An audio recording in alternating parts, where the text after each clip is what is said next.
మనము ఏ గ్రూపు అయితే ఆ గ్రూపు రక్తాన్నే మనలోనికి పంపిస్తారు.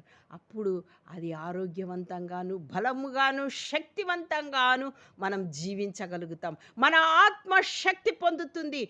బి గ్రూపు మాత్రమే మనలోనికి రావాలి.